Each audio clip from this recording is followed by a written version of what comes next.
All right. Okay. I think we had a lot of time. People will still come in as we go, I'm sure. But yeah, let's get started. Okay. First of all, hi, Diana. Thanks so much for joining us today. For those who are joining us for the first time or haven't read the announcement, we're speaking to Diana today. She works for Jagex as a content developer. And do you want to tell us a little bit about yourself and maybe also about your role and introduce yourself to the group? Yeah, sure. So hi everyone. Lovely to meet you all. I am, like Susie said, I'm a content developer for Jagex. I work on the live game RuneScape 3, which is a fantasy MMO RPG. It's been running for about 22 years now. I've personally been working on it for the last 18 months or so. I primarily make quests, so I do a lot of story development, I do a lot of narrative design and creative writing alongside content scripting and game design. So yeah, wear a lot of hats when it comes to my role. Before I was at Jagex, I worked at Frontier. I was QA on Elite Dangerous, primarily on the Odyssey expansion. And then before that, I actually have a chemistry degree. So I've come into the industry from not a programming background and taken a bit of a roundabout route to where I am today. But yeah, that's where I am right now. That's really awesome. There's like so many interesting things to go off on. First of all, I mean, obviously your career path is quite interesting. What made you go from like chemistry to QA and then from QA to game programming? So my choice to move out of science was I just didn't want to do science anymore. I did my chemistry degree, I did my master's, and I got very close to starting a PhD before I realized I didn't really want to do it. So I was looking for alternatives, and I have been playing games. I think like a lot of people my age, I've been playing games since I was little. And when I was looking to get into the industry, it was when a lot of these accessibility programs were just starting up, and there was a lot of emphasis on getting more women into games. So I thought I might as well try.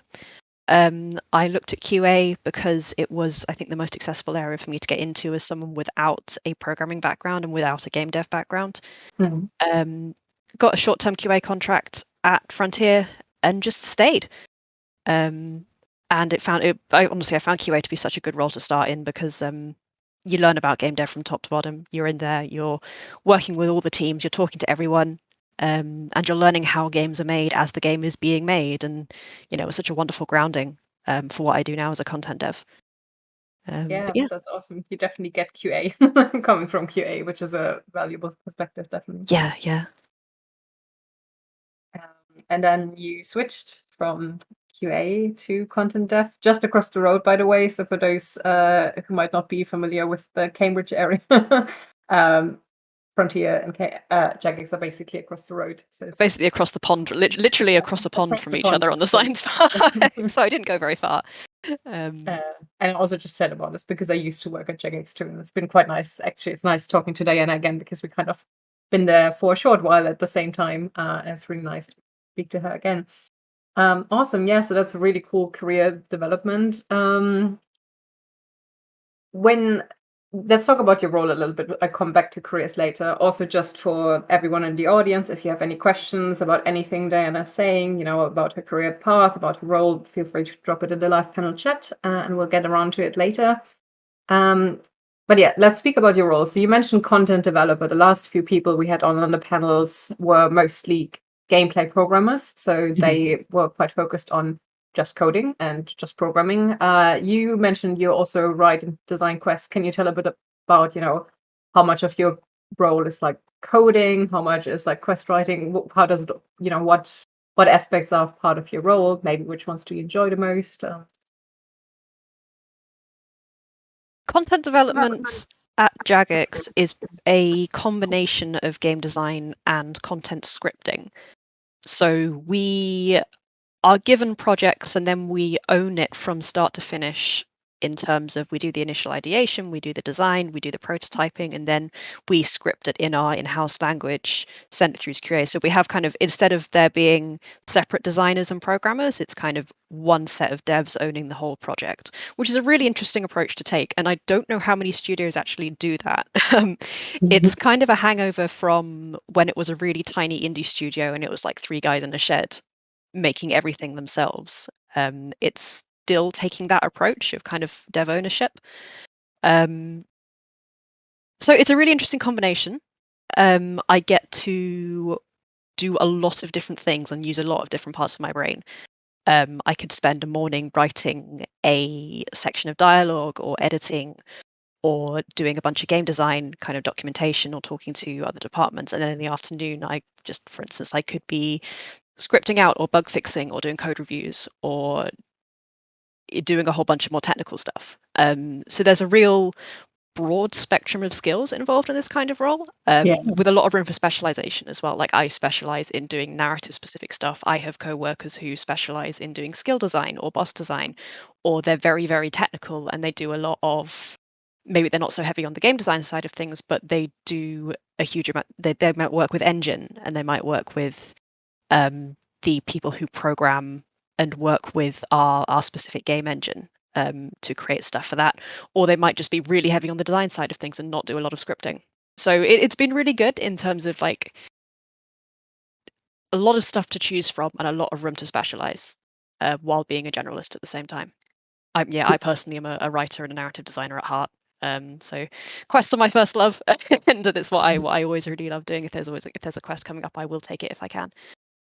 Yeah, and it's an awesome mix, right? Because you also, when you design something and you're also the person who does a lot of the coding and implementing, you have a very different perspective on it because you don't just have to communicate to someone else how to do it, but you're actually going to be part of doing it. So it's an amazing skill It definitely gives you a really interesting perspective on game design.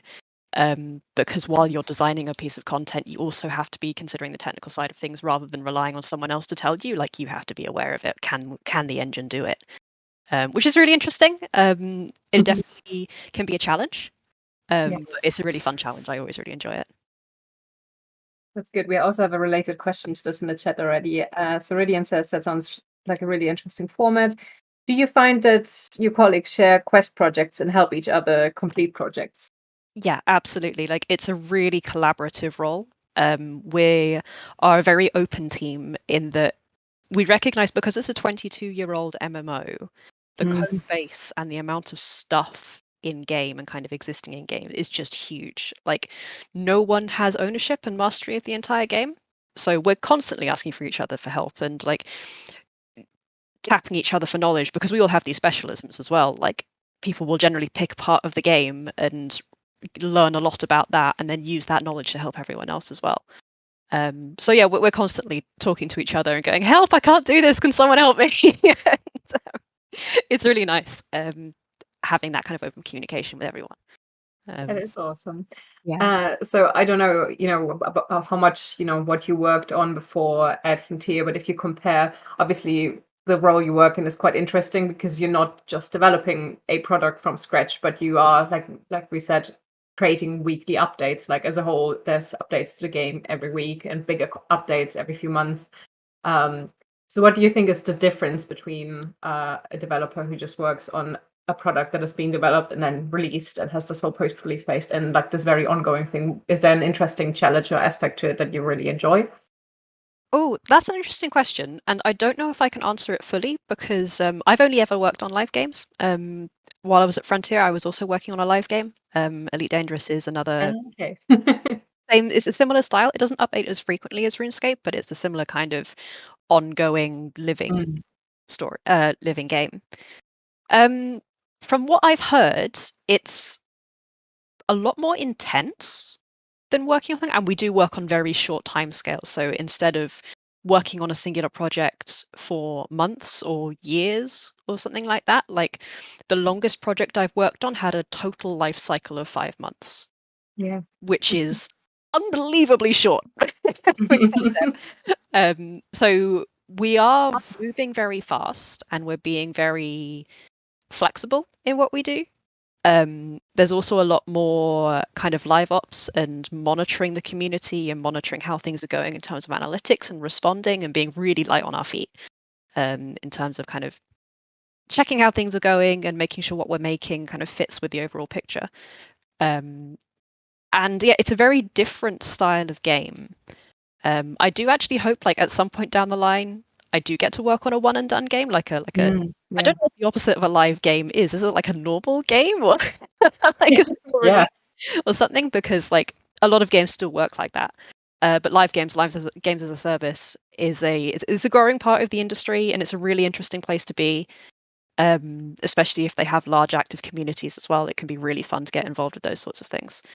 But yeah, it's quite a different style of game development compared to the one and dones, as it were.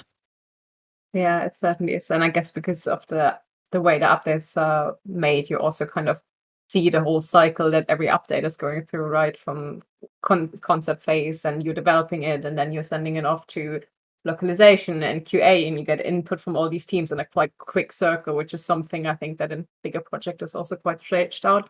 I noticed Yeah. because I worked in localization before, so I got to Yeah. the I mean, I content was the actually developers speaking to one made. of our concept artists about this the other day. Like, would you ever want to Yeah. work on a one and done game? And he was saying that he actually prefers working on live games because he doesn't have to wait for years to see his work out.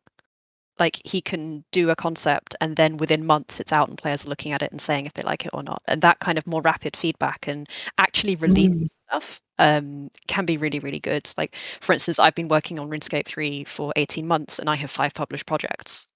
And you wouldn't get one AAA game out in 18 No. months. Yeah. I have a much bigger published body of work for the actual amount of time I've spent doing stuff. And that's one of the advantages of working on live games. Like, you actually get to release stuff fairly quickly, which is pretty cool. Awesome. We have a question here from the audience, which is regarding the quest aspect. How do you balance making the quest difficulty and the concept of what players will enjoy?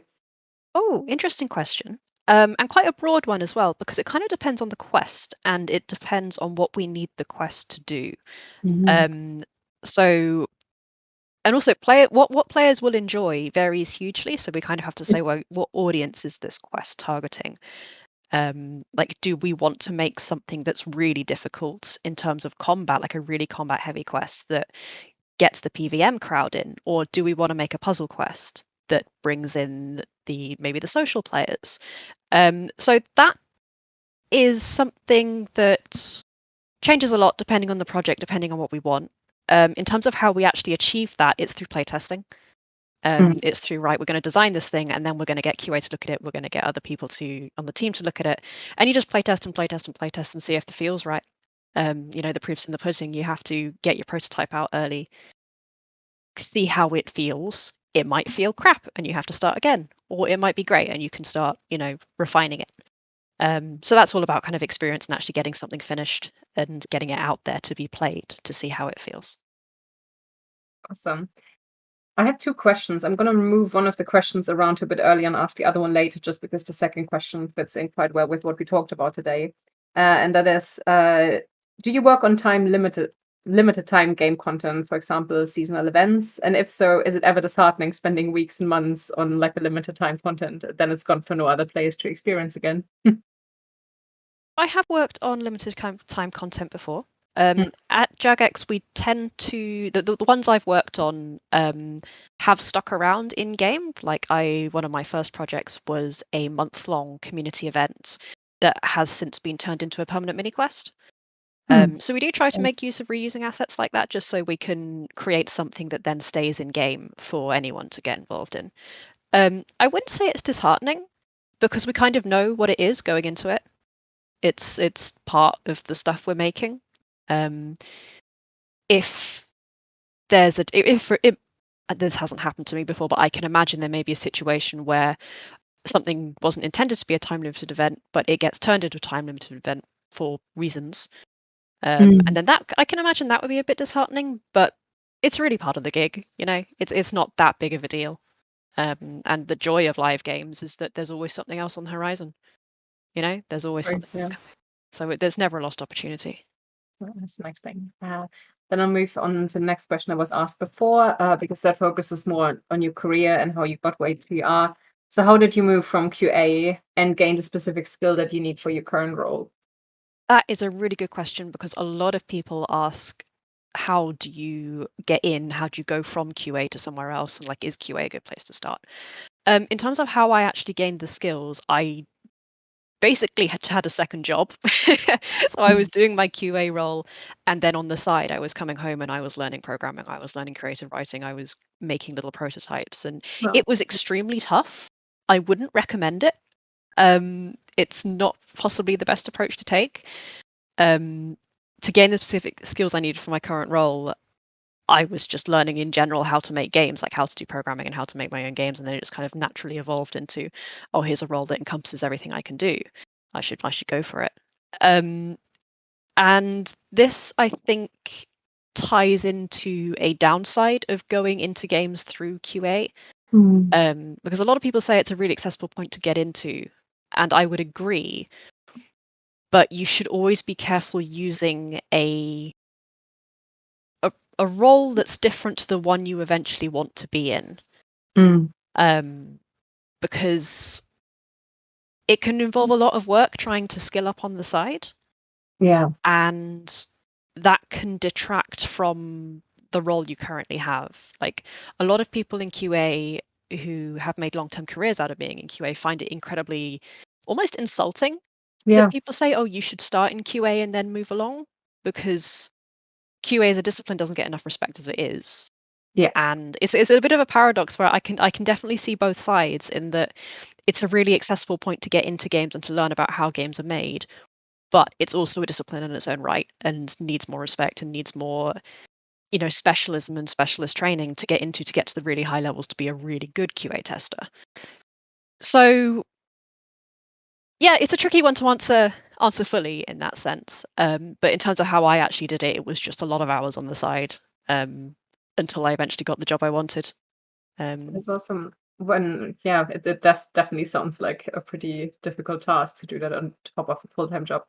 Are there any skills from QA that you used or highlighted that you thought played really well into the role you're doing now? So the most important thing for that one was communication. Yeah. And knowing how to talk to people in different departments.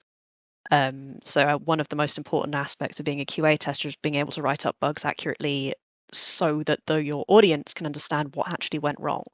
So you might be writing it up for audio, you might be writing up for environment art, you might be writing up for a programmer or a designer, and knowing how to talk to these people using their department's language is an extremely important skill, as a content dev, because I'm doing kind of the same thing in that I'm talking to a lot of different departments at once to try and get a singular idea out, and knowing how to present it to different audience for people with different skill sets or people with different perspectives on how the game is made has been really, really valuable.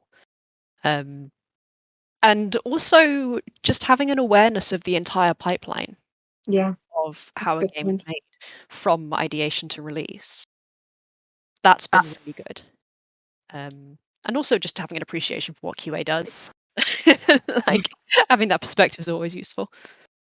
Certainly, that sounds really awesome. And we already touched about something on something here, like the communication is a really important part of the job, both for QA and content developer. So which departments do you have to talk to a lot? And are there any departments where you had to kind of learn like how to better talk to them? Or because you did so much self-teaching, did you kind of know everything about every part of the pipeline and you find it quite easy? Is there any challenges or advice you'd give to people? Yeah, so in terms of the departments I talk to a lot, we have incredibly integrated teams at Jagex. Like, my particular team at the moment has environment artists, concept artists, character artists, QA, audio. Like, everyone's in the same group chats and everyone's talking about the same stuff for a particular update.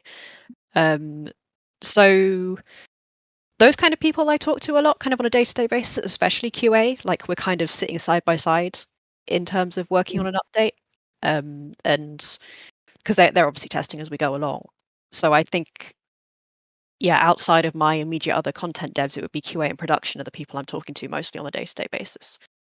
In terms of departments I've had to learn to communicate better with, people who I would say people like marketing and community management and those kind of player-facing departments, especially if they have a slightly more business slant, like marketing in particular, they have like a more KPI focused slant on things. That's a perspective that was quite new to me and learning how to accurately portray the thing I'm making in a way that gives them something to work with. Like, can I present this to marketing in the sense that here are the things you can market to players, here are the things that will sound exciting to players without overpromising and without, misrepresenting it, Yeah. is really difficult and has definitely been a learning curve for me.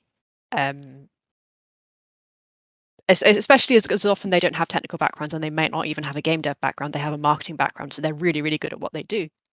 But in terms of how you describe a game in that sense, it can be a challenge kind of trying to getting onto the same page. Mm. But obviously it's possible and you learn how to do it and they're great people, so you do it. Yeah, that's awesome and really, really insightful. I hope also for people who are listening now to think about, how can you also learn more about, just because often people focus very much on learning about their own roles, but often a big part of getting a job in these industries, especially in such a big organization, it benefits you so much if you really understand how a game comes together and all the bits that are involved, and also, paying them the respect, not talking negatively about QA because it's like seen as an entry level role. But God, like I really understand the value that they bring and how to talk to them. That's an impressive skill. And thanks so much for sharing that. We also had a question again on the topic of upskilling in your free time. Is there a specific learning technique or course that you recommend, or anything that particularly helped you directly? So I get this question a lot. And it ties into the broader question of how do you start making games. I personally, because I was interested in making narrative games, what I learnt was narrative game writing engine. So I learnt Twine, I learnt Ink, which are all open source and free. And Mhm. you can just find stuff on YouTube and on Twitter and through other people who are interested in the same things. You can find tutorials who just learn how to do that kind of thing, and then you just make games. Like you just start making projects and getting them as close to finished as possible and learning from them. For coding specifically, I highly recommend Free Code Camp on YouTube. They have some really good kind of long video tutorials of a whole bunch of different things, including things like they did one recently that was make a clone of Stardew Valley in Python. And those kind of projects are really useful because you learn, even though you're following along, you're not doing something from scratch. You're still learning stuff as you do it, and you have then a completed project at the end of it. So those kind of courses are really good, and it's free. I I'm kind of against paying for this kind of stuff because it is all on YouTube and it is free, and it's so easy to find the free resources for it. Yeah. Yeah, definitely look on YouTube before starting to pay for stuff. So Absolutely. free code camp is what, okay, I'll just pop it in the chat for people. Yeah, Hope yeah, that's the right one. You can double check later and let us know if I found the right link. yeah. But yeah. They do have a more structured boot camp on their website, Mm. but their YouTube channel has a bunch of really good tutorials across like a whole range of different areas, um, which is a really great place to start. I think if you're stuck like, right, I don't know what to make, I don't know what project to make a start on, like these are probably a really good place to find some inspiration, and then you can build on it and experiment and kind of go from there. That's awesome. Thank you so much for sharing that. And I'm sure it's also a good resource. It's already getting a lot of Yeah, I traction. hope it's useful for you guys. And then a related question to that, because it's incredible to hear about your passion to continue learning outside of work. How do you find it? How do you stay motivated? Because that must be really hard. Oh, how do I stay motivated? Not a coffee. I mean, I just love what I do. Like I love making games. I love creating narrative experiences for players. I love seeing players play what I make, and that is motivating for me. This is an industry I wanted to be in for a very long time, and I've actually wanted to work on RuneScape for a very long time. I've been playing RuneScape since I was about 12.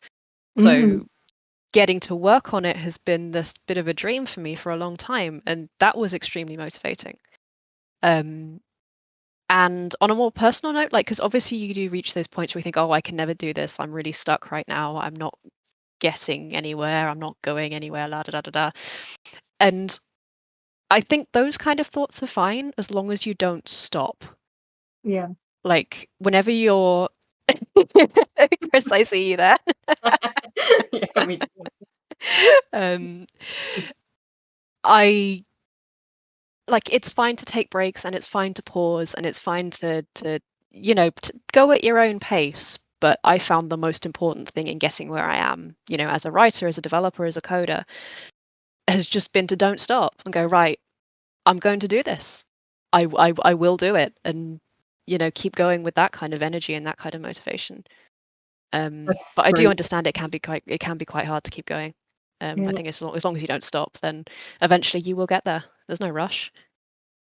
That's awesome. That sounds pretty determined. Like I love that because I do a lot of similar things, but my problem is I just get sidetracked. I find it super exciting and I do one thing and then 2 months later I'm like on to the next and I never stay with anything. So I admire your tenacity. Do you also have any did you have any community, any friends that you work with, anyone that supported you through this? Or are you just like a really self-driven person who goes like, yeah, I want to do this, so I'm doing it? I have been extremely lucky in that I have had some extremely generous and knowledgeable mentors along the way. Awesome. Yeah. Self-driven in the case I have sought them out and I've found them myself, but I've used the Into Games mentorship program. That was really good. I've used the Limit Break mentorship program. East Anglia Game Network also has a mentorship program. I've used that. Just seeking out these Discord communities and these Twitter's been really good. Actually, like I found a really great writing mentor through Twitter. Just someone who wrote a game I really liked, who was looking for mentees. So I messaged him and shot my shot, and he said, "Yeah, sure, I'll take you on." Oh. So looking, like I found that in terms of mentorship, a lot of people want to do mentorship. A lot of people want to help out people who are getting involved and are just starting out. You do have to look for it, and you do have to kind of say, yes, I'm serious about this. But it's there, and if you can find it, it's extremely useful. I highly recommend Limit Break. Yeah. That's grown a lot over the past couple of years, and that's been really awesome.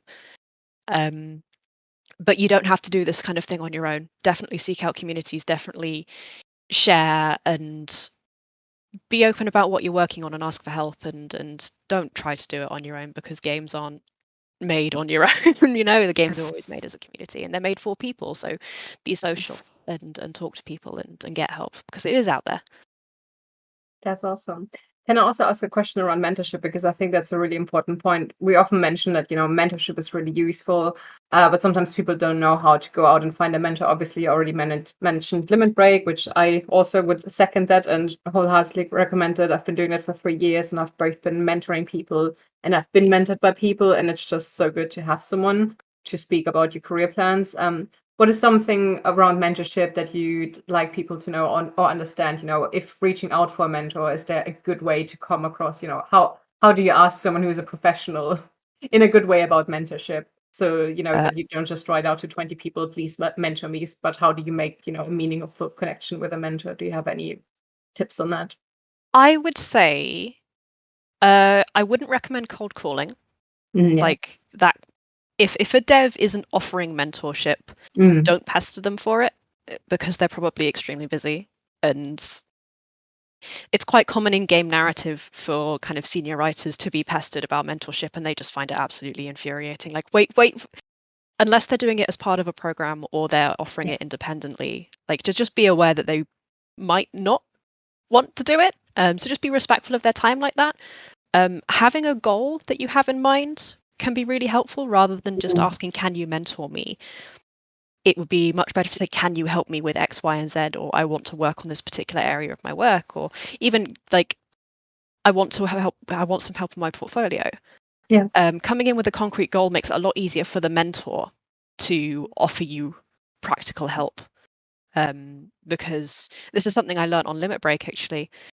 The mentee should be the driver of the relationship. Like they should be the one saying, I want to do this, can you help me with it?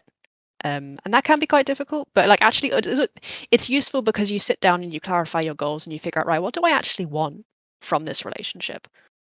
And that makes it much easier to actually use it productively.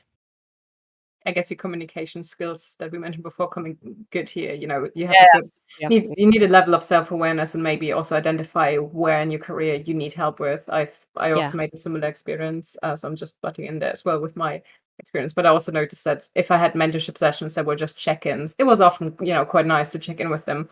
But the most valuable ones were always the ones where I came and I was like, okay, I have this really daunting task, or I want to apply to this job, and I don't know how to talk about this point. Can we practice this? Can we talk about it? Or can you make sure that the way I communicate this comes across well? So I think that's a really good point, making sure that you drive the conversation and you ask for what you need. And that's great. We have a question around the mentorship. Do you have to pay for them? No. No. If you're being Well, asked to pay yeah. for a mentorship, it is a scam. Don't do it. You can. I've seen this specifically in game writing communities, so I'll keep it narrow towards that. Often, if you're asking someone for editing and you're asking someone to kind of specifically review stuff, sometimes people might charge for that. Yeah. Because editing is a specific skill that people want to get paid for, which is fine. But ongoing mentorship, if they're asking you to pay for it, that's red flag, orange flag, red flag. Don't do it. Don't do it. Yeah, I think there's an aspect of mentorship that is, I think if it's a paid thing, it seems more like a coaching or training. And Yeah, then it's coaching, about its training, own thing, but teaching. Like mentorship it would is a usually be, slightly different yeah. thing if you're paying for it. But mentorship schemes in general, they should be free for the mentee. Yeah, it's definitely good to keep an eye open. So Limit Break is something we mentioned. I'll post a link later. That's opening, I think, just once a year, which is a bit of a pity because often I tell people about it just a month after it closed, and it's like, oh, well, you have to wait a little while. The Intergames one is currently paused, but I also hope, we'll get around to doing something around this again, because it's such a powerful tool, and there's lots of others. So maybe also Google, search a little bit about mentorship in this area and see what you can find. Yeah. Take a look for. I see the question asking about other mentorship schemes. Have a look for kind of local game communities. Like Yeah. I mentioned, the East Anglia game community one. Like I'm based in Cambridge, so I'm kind of under that umbrella. Look for your country's game development association. Like there's the International Game Developers Association that has a bunch of stuff, and some countries have specific ones. So kind of check out what's local to you. They're quite likely to have a mentorship scheme of some flavor. That I think would be a good place to start. And also, Discord communities that you find that they might have contacts in them in there as well. Definitely, yeah. So keep your eyes open. Try to find some local networks. I also know that when I recently moved away from Cambridge into my local region, one of the first things I looked up is like, are there any regional game development, organizations, clubs, networks that I could join and should join, just so to start meeting people. I haven't gotten around to it yet because I'm still building, but at some point I'll go there, and it's also really nice to connect with people and meet more folks. So there were some comments about, did it help you to acquire a job at Jagex to know the game and being a fan and knowing all the lore inside out? Oh, well, I am a lore hound. I'll say that off the bat. I'm part of the lore council. I've been a lore hound as a player. I play the game for quests, so joining to make quests was just a bit of a natural progression. You don't have to be a fan of the game to help make it. And I think on a more general note, a lot of people make games they're not familiar with, or they make games they don't play. I think it's quite normal to have a job at a studio and then you don't really play the game that much.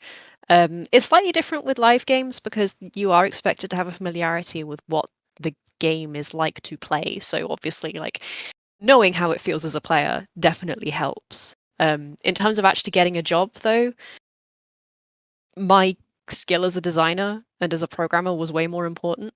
It definitely helped that I could talk intelligently about what kind of a game RuneScape was, but I could do that. I could learn that kind of stuff without being a hardcore RuneScape player. Some studios, I know, like places like Digital Extreme say this about Warframe, like they do kind of expect their developers to be, players of their live games. So sometimes there's that expectation, but at Jagex, no, they're far more interested in, are you a good game designer? And Yeah. are you interested in working on a fantasy live game? Like you can pick up how RuneScape works. You don't have to be a hardcore fan to work on it. But we'll say it does take time. When I joined the job, I had not played it a lot at all. I was like beginning up a bit in my interviews. Like, yeah, I've definitely dabbled in it. But then I started, I was like, oh, and translating a game is definitely fun if you are like, okay, what is all this? So I can imagine actually. Yeah. it can help. Is there also points where this can be to your detriment? Like, can you come on too hard in your application and seem too much of a fanboy? Can this also come back to you in a negative way? I'm gonna say yes, Mm, because there is a very different perspective being a fan of the game compared to making the game. yeah. And this is something I actually found very difficult when I joined. You need to completely change your mindset about how the game works. Mm, If you played it a long time and if you love it as a player, then going on to making it, it's a very different thought process and a very different approach. And getting that distance and learning the dev mindset can be quite difficult if you're very set in being a fan mindset. So yeah. I wouldn't say it's like a detriment, but it's definitely something to be aware of. That making a game is very different to playing a game. And if you want to work on a title you also play, like be prepared to be very flexible in how you think about it. Mm. And kind of be prepared to almost learn it completely from scratch all over again. Yeah, that's an amazing point, and thank you for raising that and sharing this perspective. So also something for people to keep in mind if you want to work in games and you have a favorite game, think about, do you even want to work on this game particularly? Can you destroy some of the magic by it? Do you think has it changed your perspective when a new update comes out, because you obviously know what's going to come and you've seen the development that the others are working on, or you yourself has it kind of also changed how you can enjoy the updates, or is the magic still there on that level? Oh, it depends on the update. Yeah. For quests and for story stuff, I find that they're much harder for me to enjoy fresh Yes. Yeah. because I've often play tested it, I've edited the dialogue, I know all the compromises that were made behind the scenes, I know what was cut, and it's quite difficult to get in it and experience it fresh like that. I definitely play less RuneScape now because I'm working on it for 8 hours a day. Like, the last thing I want to do after a hard day's work on RuneScape, screaming at bugs, is to get home and play more RuneScape. Like, I'm playing a lot more other games now. But the magic's still there. And for some aspects of it, I can definitely appreciate it more because I know what's gone into it and I know how it's put together, and I can appreciate the craft behind it a lot more.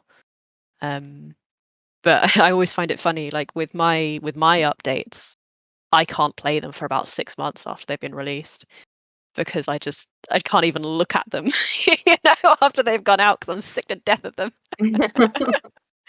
But it definitely changes how you see a game, if you work on it. And like, as a more general piece of advice, I would some people who want to get into games are very set on a certain studio or set on a certain title.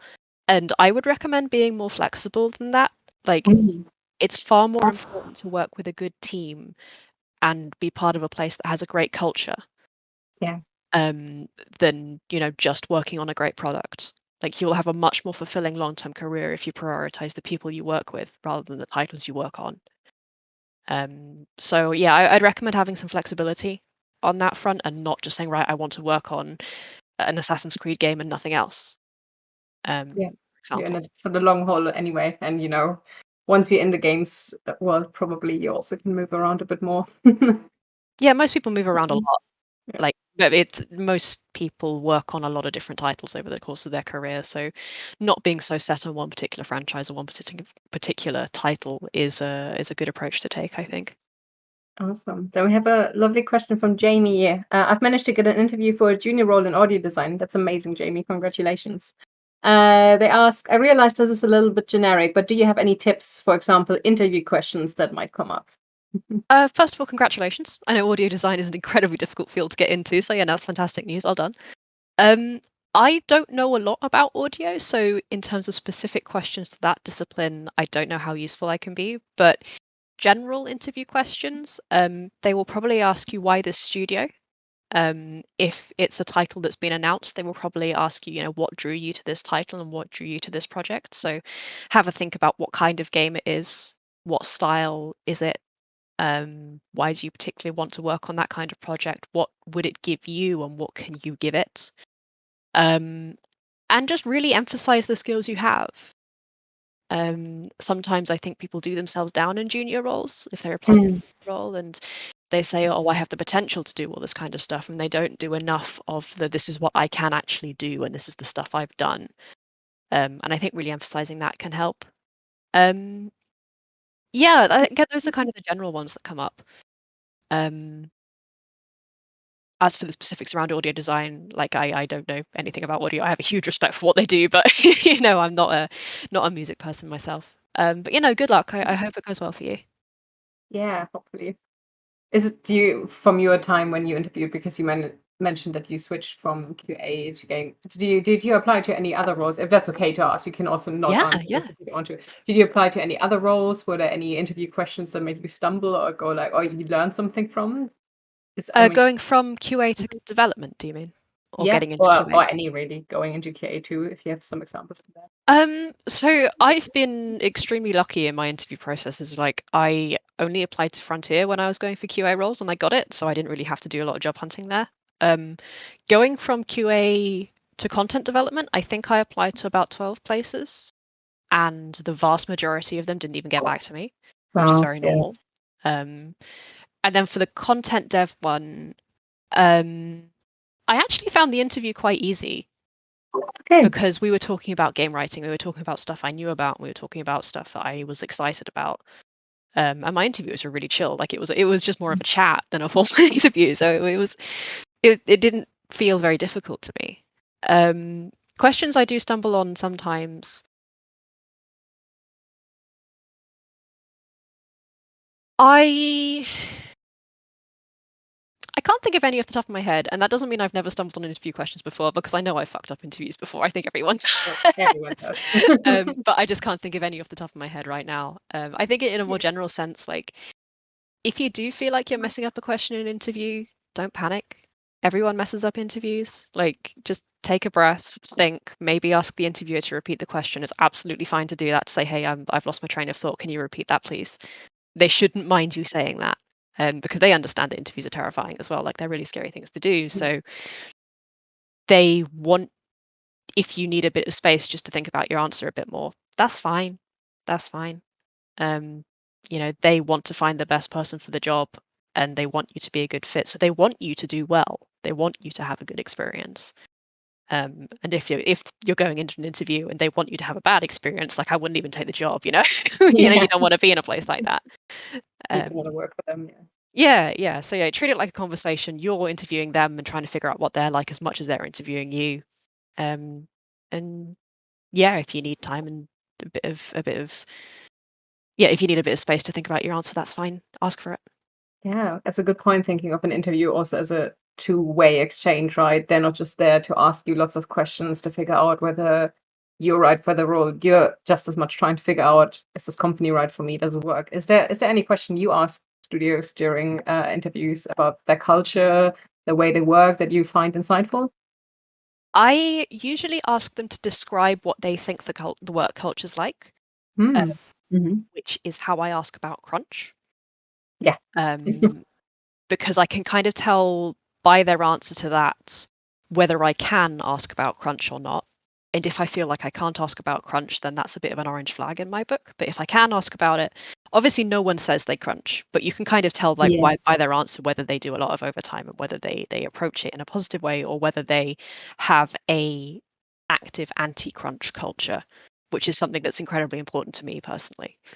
I usually ask about the gender balance of the team as well, because you can tell a lot by someone's answer to that. You can, like, really get a measure for what the studio, how the studio approaches issues like that, from their answers there. And if I'm feeling very comfortable with the interviewer, I might ask why they're hiring. Are they scaling up? Are they replacing? Has someone left? But that's a bit more of a risky question. Yeah. It's kind of be aware of the rapport you've built before you start really delving into that kind of stuff. Yeah, that's awesome. So reading people comes in handy and reading the room. That's some really good advice. Thank you for that. Well, I have a list of questions here. Let me think about which one works well with this. Because we just talked about the interview, but if we go even back a step, because I know a lot of the people that are listening in are career seekers. Do you have any advice how you can highlight your game programming skills or tech skills on a CV? Like any advice, how do you show what you've been working on? How did you, for example, integrate the projects you've done in your free time? Did you just mention like project in my own free time? Did you send some code examples? Did you send them to a product? How do you go about that? So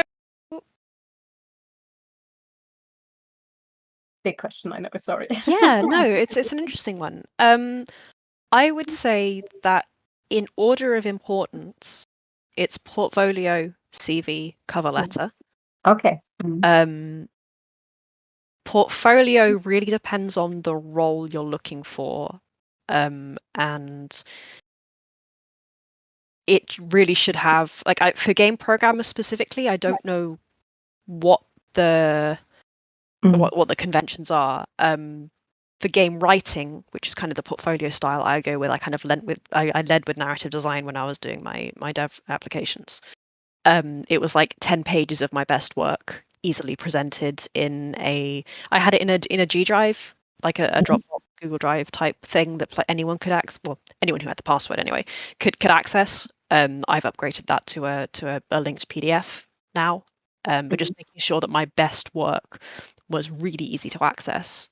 For programmers, I've seen a lot of examples of game programmers having websites and having examples of projects they've contributed to as playable demos, for example, like a small game that they were the programmer for, that shows off the thing they want to specialize in. Like maybe you're a UI programmer, maybe you do combat, maybe you do, you have a certain specialism. So it'll be a playable demo with a short summary of this is what I did within this team.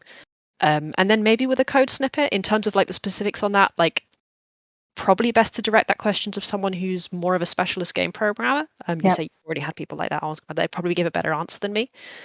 In terms of your CV, I would say lead with relevant experience, and keep it short.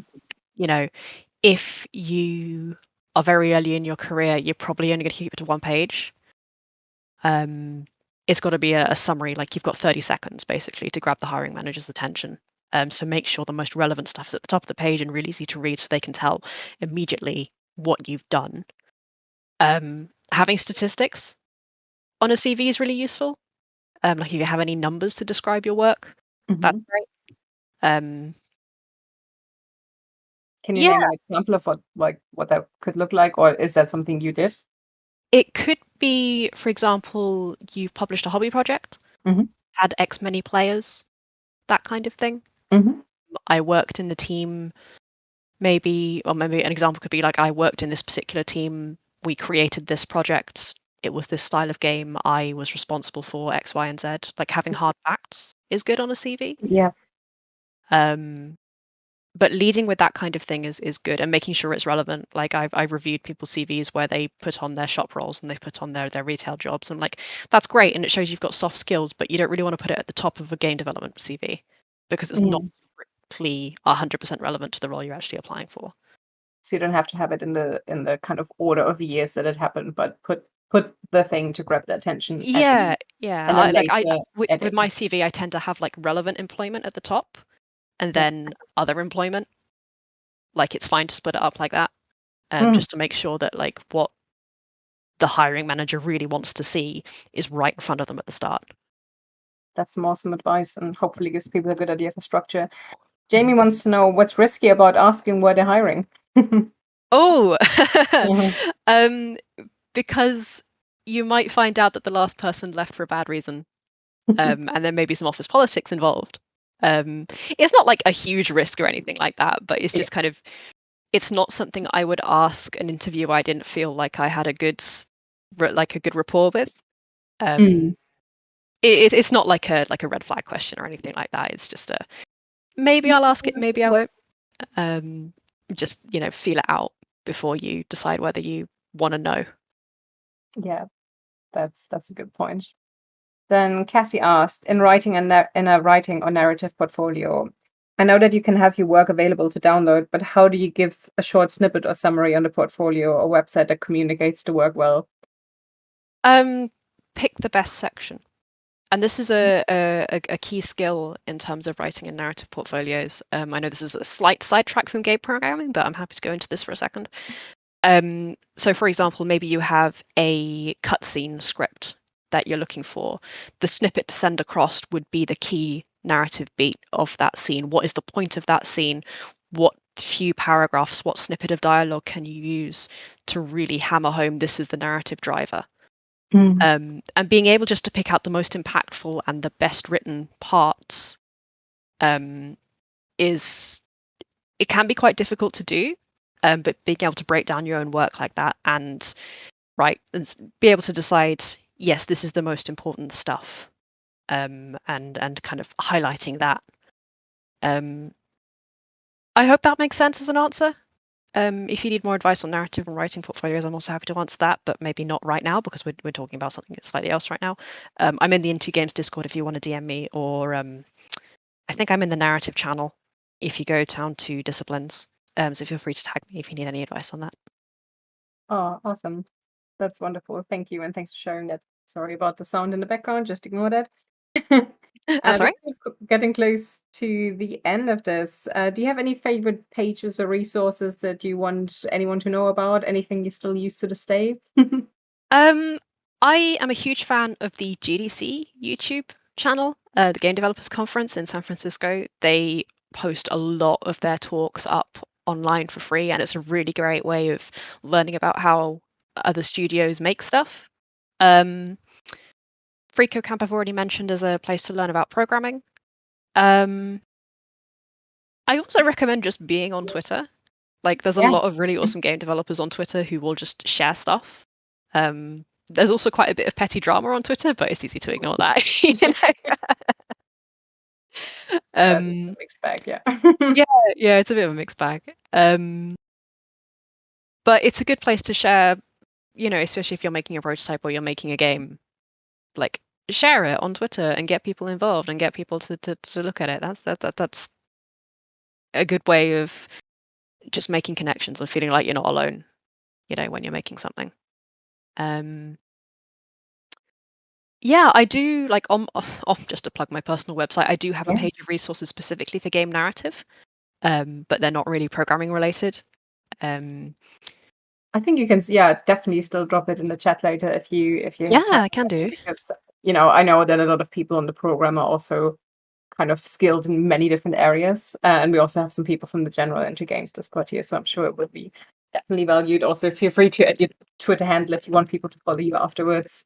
That's definitely great to see for us. If you want to put yourself out there. Does anyone else have any other burning questions? Because we're approaching the last 5 minutes and we're going to wrap up quite on time today, so I can give Diana some of her evening back. Let me see what I have on my list. So we already touched upon soft skills a little bit earlier, but other than communication, are there any soft skills that are important in your role that people might have not thought of?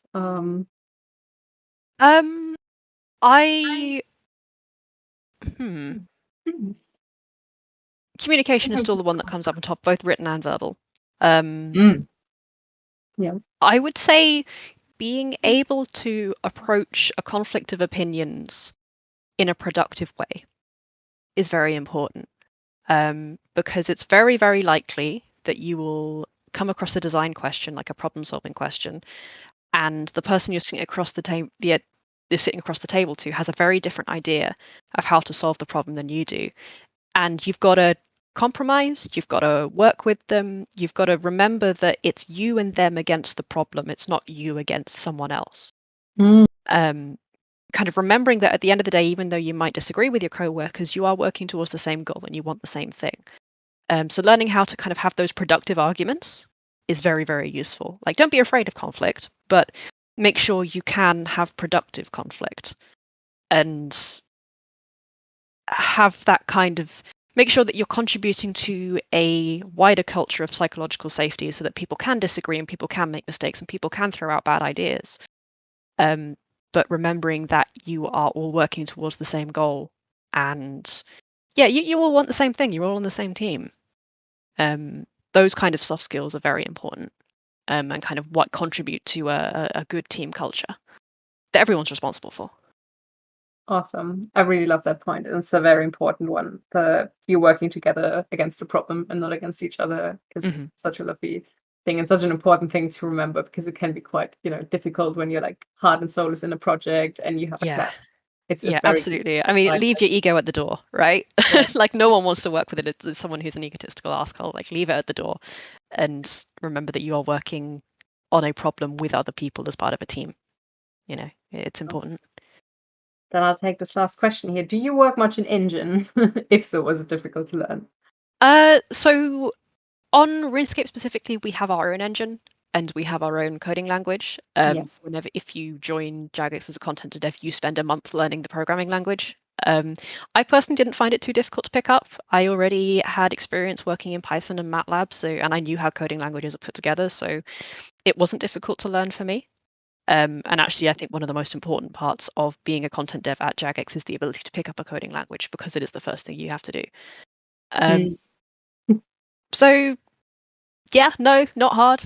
I do highly recommend getting used to the idea of picking up different coding languages, especially as programmers, because you are probably going to have to work with different languages throughout your career. You'll be picking up new tool sets, you'll be picking up new and emerging technologies as you go. So not only specializing in your particular language, but getting used to the idea of here's the general concept of how programming languages generally work, and being able to pick up new ones is a very important skill to have as a technical skill.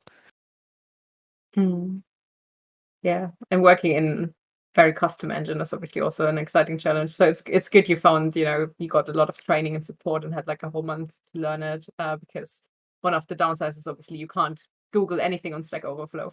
Yeah, no, it's not like Unreal or anything. Go and look it up, and someone will have had the same problem if you work in the in-house coding scripting language. You'll have It's one of the downsides of working in a bespoke, in-house language, is that a lot of well, not maybe not a lot, but lots of studios do have their own engines and their own languages like that, and it's a challenge.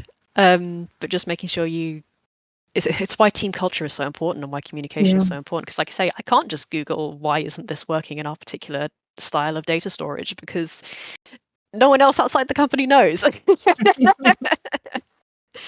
And yeah, definitely. Like my point is that being able to pick up new stuff like that is an incredibly important skill to have.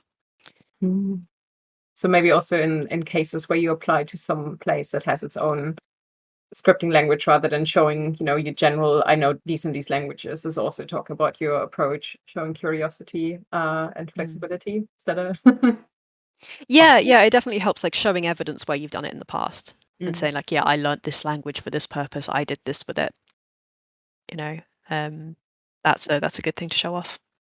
Yeah, that's amazing. Okay, Diana, I'm closing this because it's nearly 6 and you deserve an early evening and no crunch time. Thank you very much. So much for joining us. Like, I mean, I've been working on RuneScape and I've been working like remotely with you, but it's been just very nice to hear the perspective. I certainly learned a lot, and I also hope that people here also got a really good insight on a different role that's, kind of this intersection between coding and design, and on an ongoing project, which is just very interesting. I thought you brought so many good perspectives here and had a really exciting career. So thanks so much for sharing it with us and sharing your time. And feel free to drop any links or anything you want to still share in the chat. No, thank you very much for having me on. I love doing that kind of stuff. This kind of stuff is always so rewarding. I am in this Discord. I'm in the narrative channels a lot. I lurk mostly, but if you need help with anything specifically like game narrative related, or about getting into content dev at Jagex, like I've had some people message me about how to get content dev roles specifically,